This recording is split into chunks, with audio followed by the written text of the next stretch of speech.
Hello everyone, welcome once again. तो जैसा कि हमारा 12th क्लास का चैप्टर रनिंग मोड में है और लेंथी चैप्टर है थोड़ा सा, इसलिए उसमें वीडियोस की अमाउंट ज़्यादा हो रही है। तो sexual reproduction in flowering plants की बात चल रही है। तो उसमें हमने हाफ पोर्शन यानी कि फर्टिलाइजेशन तक हमने उसको जान लिया है और हमने लास्ट टॉपिक डबल फर्टिलाइजेशन पढ़ा था। अब हमारे क्या बचते हैं? Post fertilization events. ठीक है, अब हमारे क्या बचते हैं? पोस्ट फर्टिलाइजेशन इवेंट्स, यानी कि वो इवेंट्स जो फर्टिलाइजेशन होने के बाद हो रहे हैं। ठीक है, फर्टिलाइजेशन होने के बाद हो रहे हैं। तो इसमें दो मेजर इवेंट्स आते हैं। एक तो आता है आपका एम्ब्रियोजेनेसिस, यानी कि एम्ब्रियो के फॉर्मेशन का प्रोसेस, और दूसरा आता है डेवलपमेंट ऑफ एंडोस्पर्म। ठीक है, दूसरा कौन सा आता है? Development of endosperm. चलिए, तो ये दोनों टॉपिक कवर कर रहे हैं आज की वीडियो में हम। एक तो एम्ब्रियोजेनेसिस और दूसरा डेवलपमेंट ऑफ एंडोस्पर्म। तो पहले क्वेश्चन अराइज होता है, व्हाट इज एंडोस्पर्म? तो एंडोस्पर्म वो टिश्यू होता है, ठीक है, एंडोस्पर्म वो टिश्यू होता है जो क्या प्रोवाइड कराता है? नरिशमेंट प्रोवाइड करा रहा है। जो क्या प्रोवाइड करा रहा है? Nourishment to developing embryo. ठीक है, क्या कि भाई जाइगोट अभी अभी डिवाइड होकर जाइगोट बना है, अभी अभी डिवाइड, सॉरी डिवाइड कह रहा हूं, अभी अभी फर्टिलाइजेशन होने के बाद जाइगोट का फॉर्मेशन हुआ है। तो इसलिए जाइगोट को थोड़ा बहुत न्यूट्रिशन डेवलपमेंट के लिए चाहिए, क्योंकि जब तक प्लांट प्रॉपर नहीं बनेगा, लीफ उसमें नहीं आएंगी, तो आप कह सकते हैं कि वहां पर प्लांट डेवलपमेंट कैसे होगा। तो इसलिए प्लांटलेट बनने तक, क्या बनने तक? प्लांटलेट बनने तक, यानी कि जब तक एक पत्ती नहीं आ जाती है, उसको नरिशमेंट की जरूरत होती है। और वो नरिशमेंट जाइगोट को कौन देता है? एंडोस्पर्म देता है। कुछ केसेस में एंडोस्पर्म कंज्यूम हो जाता है, तो वहां पर कॉटिलेडन्स पाए जाते हैं सीड्स में। ठीक है, तो मेजर इवेंट क्या पढ़ना है हमने? डेवलपमेंट ऑफ एंडोस्पर्म पढ़ना है, एम्ब्रियोजेनेसिस पढ़ना है, और फाइनली एंड में क्या होना है कि जो ओव्यूल है वो क्या बन जाता है? सीड बन जाता है। और जो ओवेरी है वो क्या बन जाता है? फ्रूट बन जाता है ना। ये फाइनल फेज है, और फिर सीड के स्ट्रक्चर के बारे में भी पढ़ेंगे। तो फिलहाल शुरू करते हैं आज की video, that is development of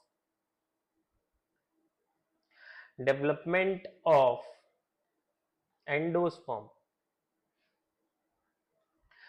देखो, खास बात क्या है कि मैंने अभी आपको लास्ट क्लास में बताया था कि जो आपका एम्ब्रियो सैक होता है उसके अंदर एक प्रोसेस हुआ था जिसका नाम था ट्रिपल फ्यूजन। ठीक है, एक प्रोसेस हुआ था that was known as triple fusion. So in the case of triple fusion, two polar nuclei was fertilized with one male gamete। दो पोलर न्यूक्लियाई का एक मेल गैमेट के साथ फ्यूजन हुआ था और क्या बना था? प्राइमरी एंडोस्पर्म न्यूक्लियस, जो कि किसके अंदर प्रेजेंट था? प्राइमरी एंडोस्पर्म सेल के अंदर, यानी कि प्राइमरी एंडोस्पर्म सेल। अब क्या होता है? ये प्राइमरी एंडोस्पर्म सेल क्या होता है? डिवाइड होना शुरू होता है, इट स्टार्ट्स डिवाइडिंग। ठीक है, प्राइमरी एंडोस्पर्म सेल क्या होता है? डिवाइड होना शुरू होता है। पर खास बात नोटिस करने की क्या है कि ये जो डिविजन्स होते हैं, कैसे डिविजन्स होते हैं? Free nuclear divisions. ठीक है, कैसे डिविजन्स होते हैं?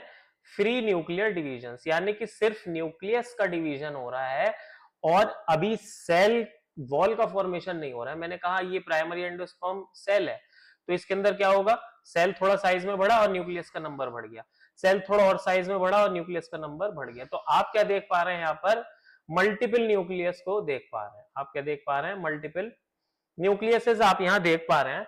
तो ये जो कंडीशन डेवलप हो जाती है, इस टाइप का एंडोस्पर्म क्या कहलाता है? आपका फ्री न्यूक्लियर एंडोस्पर्म। क्या कहलाता है? Free nuclear endosperm. पहली टाइप का एंडोस्पर्म हो गया। दूसरी टाइप में कहूं, इन्हीं न्यूक्लियर के ऊपर सेल वॉल का फॉर्मेशन शुरू हो जाए। ठीक है, क्या शुरू हो जाए? सेल वॉल का फॉर्मेशन। तो इस टाइप का एंडोस्पर्म क्या कहलाता है? Cellular endosperm. इस टाइप का एंडोस्पर्म क्या कहलाएगा? सेल्यूलर एंडोस्पर्म कहलाएगा। और एक कंडीशन और देखने के लिए मिलती है जहां पर एक मिक्सअप टाइप कंडीशन पाई जाती है। दिखा देता हूं मैं आपको पहले। एक मिक्सअप टाइप कंडीशन पाई जा रही है जिसको हम बोलते हैं हेलोबियल। जिसको हम क्या बोलते हैं? हेलोबियल बोलते हैं। ठीक है, ये देखो, this is known as helobial endosperm. ये वाला क्या कहलाएगा? हेलोबियल इसके अंदर दोनों कंडीशन पाई जाती है, न्यूक्लियर प्लस सेल्यूलर। ठीक है, न्यूक्लियर और सेल्यूलर दोनों पाई जा रही है। एक बार डायग्राम और क्लियर करके दिखाता हूँ, थोड़ा सा आपको क्लियर हो जाएगा, आइडिया आ जाएगा। इससे पहले टाइप्स ऑफ एंडोस्पर्म दिखाता हूँ। तो देखो बेसिकली 3 टाइप के एंडोस्पर्म होते हैं, ये आपको दिख रहा है डायग्राम में। ठीक है, कौन कौन से? सबसे पहला वाला जो आपको दिख रहा है, दिस इज न्यूक्लियर टाइप। आप देख पा रहे हैं फ्री न्यूक्लियसिस इसके अंदर पड़े हैं, है ना, फ्री न्यूक्लियसिस। उसके बाद बी वाला जो देख पा रहे हैं आप, दिस इज सेल्यूलर टाइप। इसमें क्या दिख रहा है आपको? सेल्स का फॉर्मेशन हो रहा है। देखो एक सेल ये रहा, एक सेल ये रहा, मल्टीपल सेल्स आपको दिख रहा है। ठीक है, ये मल्टीपल सेल्स। और तीसरा आता है हेलोबियल टाइप। इसमें देखो फ्री न्यूक्लियसिस भी आपको यहाँ पर दिख रहा है और यहाँ पर सेल्स भी आपको दिख रहे हैं, ये है ना, सेल्स भी पाए जा रहे हैं और एक एक सेल के अंदर दो दो न्यूक्लियस यहाँ पर पाए जा रहे हैं। ये सेल का देखो सेल वॉल भी पाई जा रही है यहाँ पर, ये सेल वॉल पाई जा रही है। तो this is about the 3 types of endosperm. एक बार और एक दूसरे डायग्राम से भी दिखा देता हूं, इंपॉर्टेंट है क्वेश्चन, बहुत बार पूछा जा चुका है एग्जाम में। तो यहाँ पर आप देख सकते हैं, देखो प्राइमरी एंडोस्पर्म न्यूक्लियस आपको दिख रहा है जो मैंने बताया था, ये रहा। इससे ये देखो न्यूक्लियस डिविजन हो गए, तो ये फ्री न्यूक्लियर एंडोस्पर्म बन गया। क्या नाम दिया हमने इसको? Nuclear endosperm. फिर आप देख रहे हैं न्यूक्लियस के साथ साथ यहाँ पर सेल वॉल का फॉर्मेशन हो गया, तो इसको नाम दे दिया हमने सेल्यूलर एंडोस्पर्म। और फाइनली यहाँ पर आप सेल वॉल भी देख रहे हैं और फ्री न्यूक्लियाई भी देख रहे हैं। तो this type of endosperm is known as helobial endosperm. तो कितने टाइप का एंडोस्पर्म होता है? 3 टाइप का। ये वाला मोस्टली मोनोकॉट्स में देखने के लिए मिलता है आपको। जो थर्ड टाइप का है helobial, it is seen mostly in the case of monocots. और ये दोनों तो आपको एक टेंडर कोकोनट में भी देखने के लिए मिल जाएंगे। क्वेश्चन आता है टेंडर कोकोनट के ऊपर, जो नारियल पानी होता है उसमें जो वाटर होता है उसका, ठीक है, नारियल पानी जो होता है उसमें जो वाटर होता है, that is not water basically, that is free nuclear endosperm. ठीक है, वो क्या होता है? फ्री न्यूक्लियर एंडोस्पर्म होता है। ठीक है, जो उसके सीड, उसको एम्ब्रियो को न्यूट्रिशन प्रोवाइड करेगा। और उसके बाद जो उसका व्हाइटिश पोर्शन होता है, व्हाइट पोर्शन होता है जो आप खाते हैं, दैट इज सेल्यूलर एंडोस्पर्म। ठीक है, वो क्या होता है? सेल्यूलर एंडोस्पर्म होता है। और एंडोस्पर्म का फंक्शन मैंने आपको बता दिया है, नरिशमेंट प्रोवाइड करेगा डेवलपिंग एम्ब्रियो को। खास बात क्या है इसके लिए याद रखना कि एंडोस्पर्म के सेल्स कैसे होते हैं? ट्रिप्लॉइड होते हैं। ठीक है, कैसे होते हैं? ट्रिप्लॉइड। और इनकी प्लॉइडी क्या होती है? 3n होती है। इनकी प्लॉइडी क्या होती है? 3n होती है। क्लियर? तो this is all about the development of endosperm. अब खास बात यहां से आपको एक क्वेश्चन आता है कि पहले क्या डेवलप होगा, एंडोस्पर्म या एम्ब्रियो? तो आपने याद रखना है एंडोस्पर्म ही पहले डेवलप होगा, क्योंकि एंडोस्पर्म जब तक डेवलप नहीं होगा तो एम्ब्रियो को नरिशमेंट कहां से मिलेगा? उसको नरिशमेंट की जरूरत है, तो वो नरिशमेंट लेने के लिए पहले एंडोस्पर्म का डेवलपमेंट हो जाता है। क्वेश्चन ऐसे पूछता है why endosperm is developed earlier than embryo, कि थोड़ा सा टाइम लैप्स होता है, ऐसा नहीं कि बहुत टाइम बाद, मतलब ये है कि थोड़ा सा टाइम गैप वहां पर देखने के लिए मिलता है। और उस टाइम गैप में ही आप देख पाते हैं कि एंडोस्पर्म पहले डेवलप हो जाता है, और वो इतना डेवलप हो जाता है कि उसको न्यूट्रिशन देना बेसिकली शुरू कर दे, वो जो डेवलपिंग एम्ब्रियो है इतना डेवलप हो जाता है। और फिर बाद में इसका भी डेवलपमेंट चलता रहता है, उसका डेवलपमेंट चलता रहता है। तो this is all about development of endosperm. Next topic आता है हमारा डेवलपमेंट ऑफ एम्ब्रियो। ठीक है, अब खास बात आपने याद रखनी है कि एम्ब्रियो किससे डेवलप हो रहा है? जाइगोट से। किससे डेवलप हो रहा है? जाइगोट से डेवलप हो रहा है। तो सबसे पहले क्या होता है, ये जाइगोट में एक डिवीजन होता है, स्पेशलाइज्ड डिवीजन होता है, जिससे बेसिकली 2 सेल्स बनते हैं। ठीक है, एक ट्रांसवर्स डिवीजन होता है जिससे 2 सेल बनते हैं। एक तो बनता है आपका चेलेजल एंड की तरफ और एक बनता है माइक्रोपाइलर। मैंने मान लीजिए एंड डिनोट कर रहा हूं मैं, तो मैंने बोल दिया एक तो माइक्रोपाइलर एंड है और एक चेलेजल एंड है। तो जो चेलेजल एंड की तरफ बनता है that is known as terminal cell या एपिकल सेल या एम्ब्रियोनल सेल। ठीक है, किसी भी नाम से आप इसको बोल सकते हैं। और ये जो माइक्रोपाइलर एंड की तरफ बना है, this is known as basal cell. This is known as basal cell. तो आपने याद रखना है कि जब डिवीजन शुरू हो जाता है तो जाइगोट का जो पहला डिवीजन होता है वो ट्रांसवर्स होता है, और ट्रांसवर्स डिवीजन में 2 अनइक्वल सेल्स बनते हैं, एक तो टर्मिनल सेल बनता है और एक बेसल सेल बनता है। जो टर्मिनल सेल है वो ही आगे चल के कंप्लीट एम्ब्रियो का फॉर्मेशन करेगा, और बेसल सेल का फंक्शन अभी बताएंगे कि ये क्या करने वाला है। तो उसको जानने से पहले एक डायग्राम आपके सामने दिखाता हूं मैं, उसको देख के सब आपने क्लियर हो जाएगा कि एम्ब्रियो का डेवलपमेंट कैसा हो रहा है। ठीक है, ये देखिए, ये डायग्राम है, बहुत अच्छा डायग्राम दे रखा है। इसमें हमें स्टेजेस दिखा रखी हैं कि क्या क्या स्टेजेस हमें देखने के लिए मिल रही हैं during the development of an embryo of dicot embryo, है ना। ये डाइकॉट का है, बट शुरू की स्टेजेस तो काफी सिमिलर होती है मोनोकॉट डाइकॉट दोनों में। जहां तक मैं जानता हूं मोनोकॉट और डाइकॉट आप समझते होंगे। मोनोकॉटिलेडन्स वो होते हैं जिसमें सीड्स में एक कॉटिलेडन पाया जाता है, और डाइकॉट प्लांट्स वो होते हैं जिनके सीड्स में 2 कॉटिलेडन्स पाए जाते हैं। और भी बहुत सारे वेरिएशंस देखने के लिए मिलते हैं। तो फिलहाल हमें इतना जानना है कि ये डेवलपमेंट कैसे हो रहा है। तो आप इसमें देख पा रहे हैं कि यहां से शुरू हुआ, और ये क्या है आपका जाइगोट, ठीक है। ये क्या है, जाइगोट है।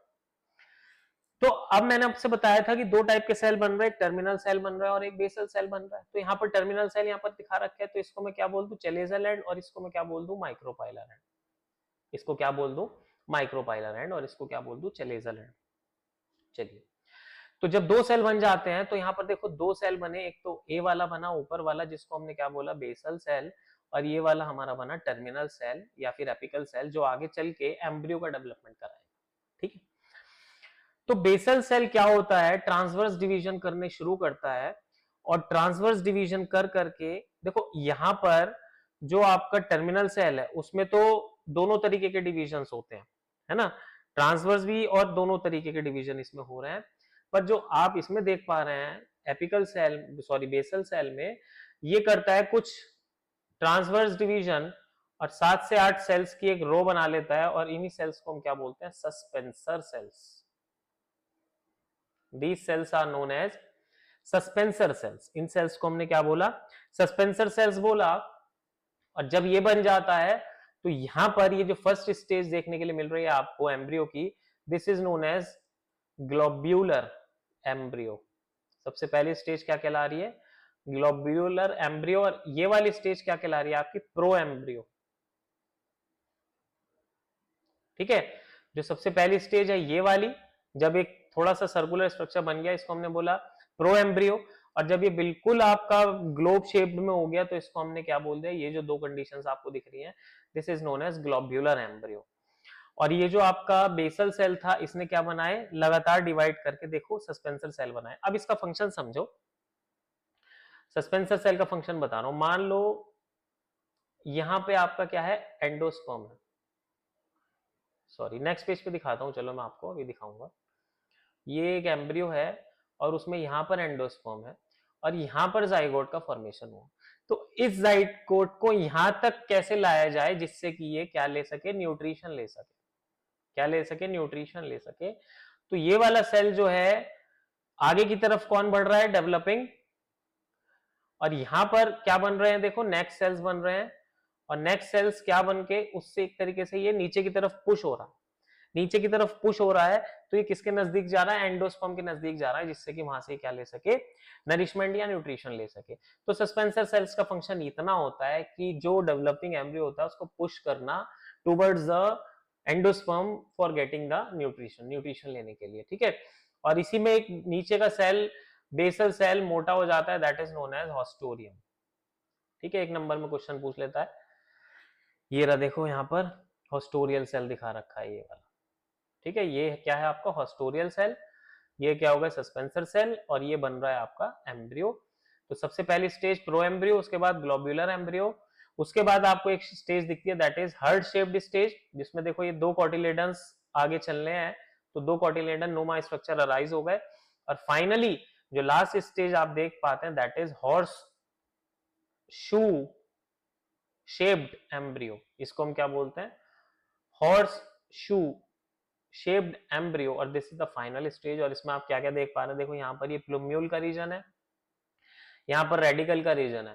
प्लूम्यूल आगे चल के क्या बनाने वाला है, शूट बनाने वाला, और रेडिकल आगे चल के रूट बनाने वाली है, और ये दोनों आपको कॉटिलेडन्स दिख रहे हैं, है ना। तो this is all about the development of embryo. तो इसमें क्या क्या स्टेज आई, सबसे पहले आपने देखा प्रो एम्ब्रियो, प्रो एम्ब्रियो के बाद देखा आपने ग्लोब्यूलर एम्ब्रियो, डायग्राम में दिखा चुका हूं आपको। ग्लोब्यूलर एम्ब्रियो के बाद आपने देखा हार्ट शेप्ड एम्ब्रियो, ये 4 स्टेजेस देखने के लिए मिलती हैं आपने। और इसके बाद फाइनलाइज जो मैच्योर एम्ब्रियो आता है that is known as horseshoe shaped embryo या फिर मैच्योर एम्ब्रियो भी आप इसको बोल सकते हैं,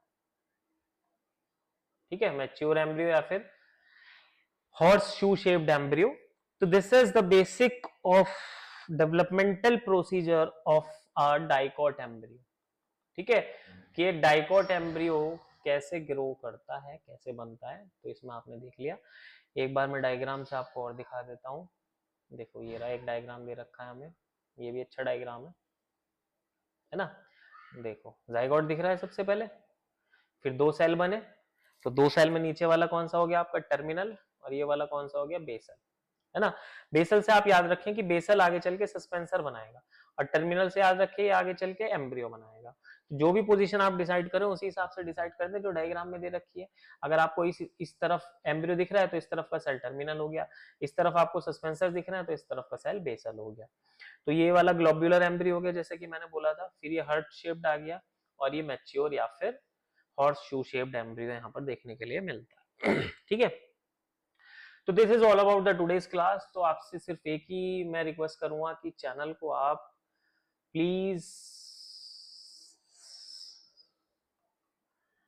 सब्सक्राइब जरूर करें, और वीडियोस अगर आपको अच्छी लग रही हैं, आपको समझ में आ रही है चीजें, तो आप ये मेरा नंबर मैं यहाँ पर लिख रहा हूँ, इस पे आप कोई भी क्वेरी हो,